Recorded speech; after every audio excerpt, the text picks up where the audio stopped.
Amigos, si bien la conflictividad ha comenzado a mermar en el país, la situación aún no está totalmente controlada. A pesar de esto, esperemos que no haya ni un fallecido más.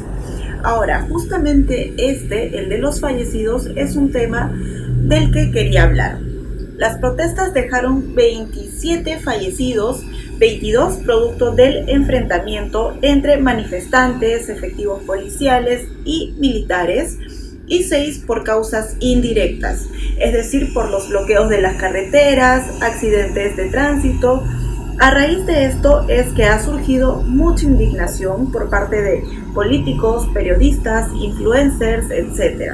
Muchos de ellos, más allá de pedir que se investigue y que se esclarezcan las circunstancias reales en las que se produjeron estos decesos para poder dar con los culpables, lo que hacen es directamente culpar a los efectivos policiales y militares.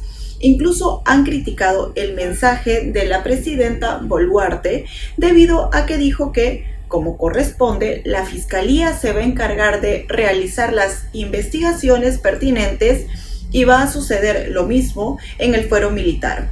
Ojo, ambas instituciones van a investigar, no solo los militares como varios han querido dar a entender tergiversando las declaraciones de Boluarte.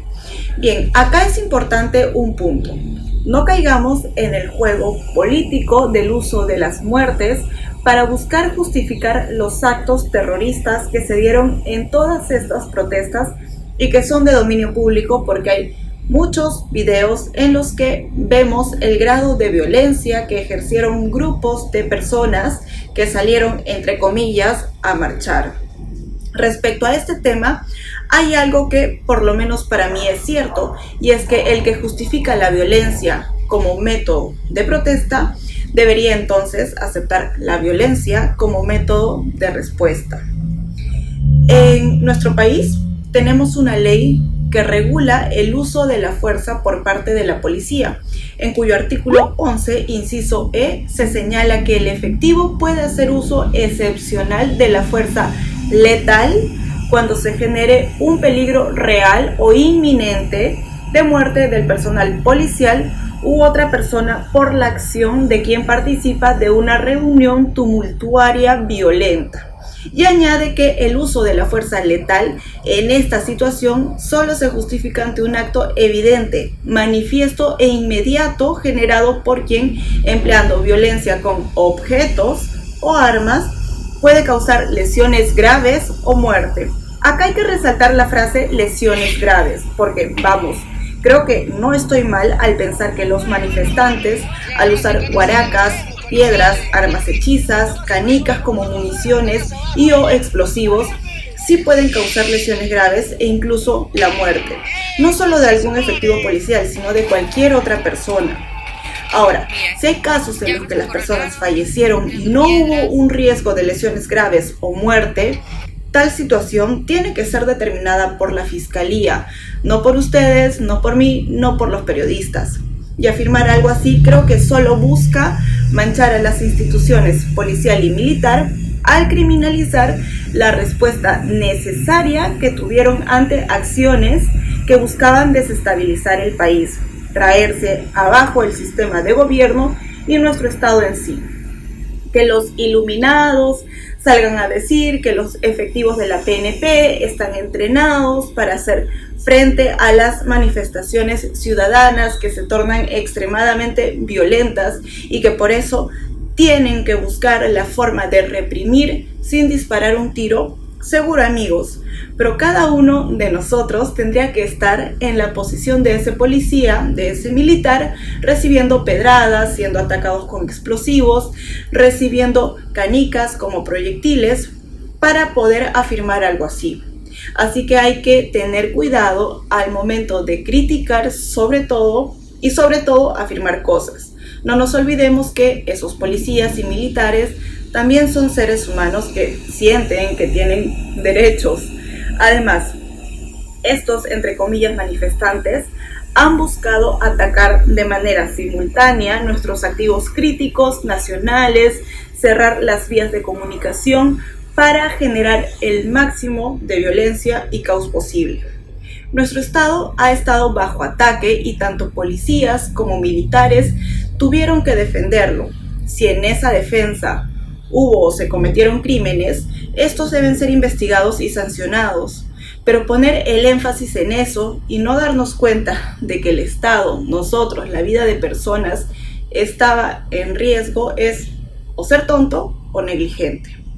Bien amigos, el martes 20 nos enteramos que México le dio asilo a la señora Lilia Paredes y sus 2 hijos, tema con el que muchos no estamos de acuerdo, porque la señora está implicada en el caso de corrupción de Castillo.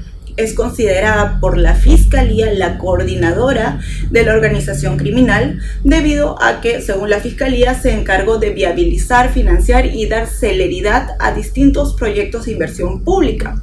Recordemos que en un informe de la Unidad de Inteligencia Financiera se señala que Hugo Espino, quien se reunía en Palacio de Gobierno con Jennifer Paredes y la ex primera dama, recibió 70,000 soles por parte de David Paredes, hermano de la esposa de Castillo, pero que además la hermana de Espino, Angie Espino, recibió 20,000 soles por parte del otro hermano de Lilia Paredes, el señor Walter Paredes.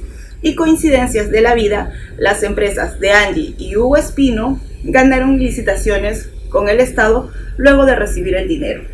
Respecto a este tema, hay algo que es cierto, y es que según la Convención sobre Asilo Diplomático es ilícito conceder asilo a personas que al tiempo de solicitarlo se encuentren inculpadas o procesadas en forma ante tribunales ordinarios competentes y por delitos comunes, o estén condenadas por tales delitos y por dichos tribunales, sin haber cumplido las penas respectivas.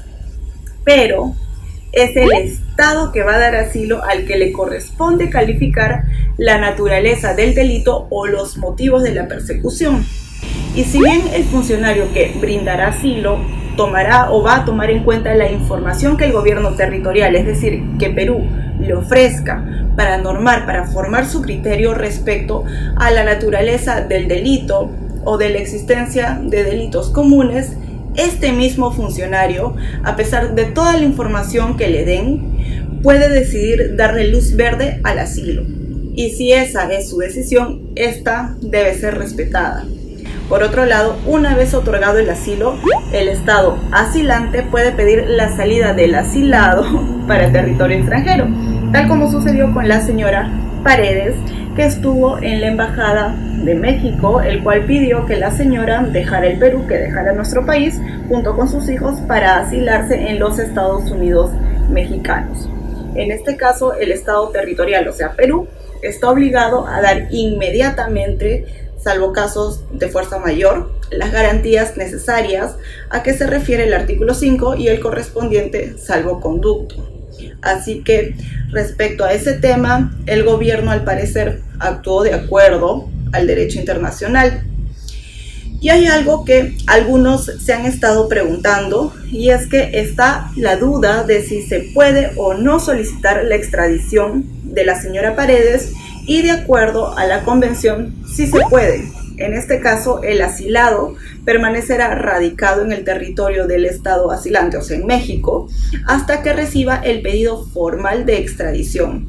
Pero bueno, de acá a que suceda, bien complicado. Un buen ejemplo es el señor Toledo. Miren cuántos años o añales tiene fuera del país con un proceso de extradición y hasta ahora sigue en Gringolandia.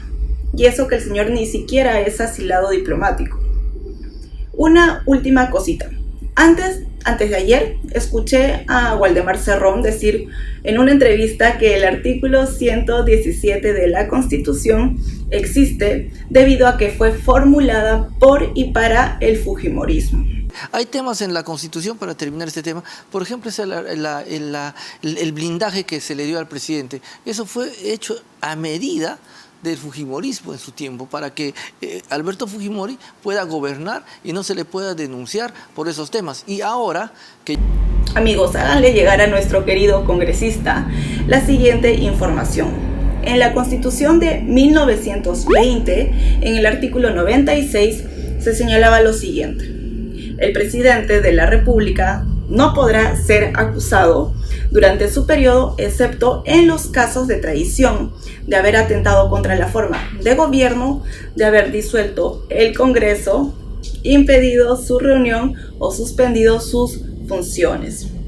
Díganle también que en el artículo 150 de la Constitución de 1933 se señalaba lo siguiente: el presidente de la República solo puede ser acusado durante su periodo por traición a la patria, por haber impedido las elecciones presidenciales o parlamentarias, por haber disuelto el Congreso o impedido o dificultado su reunión o su funcionamiento, o la reunión o funcionamiento del Jurado Nacional de Elecciones.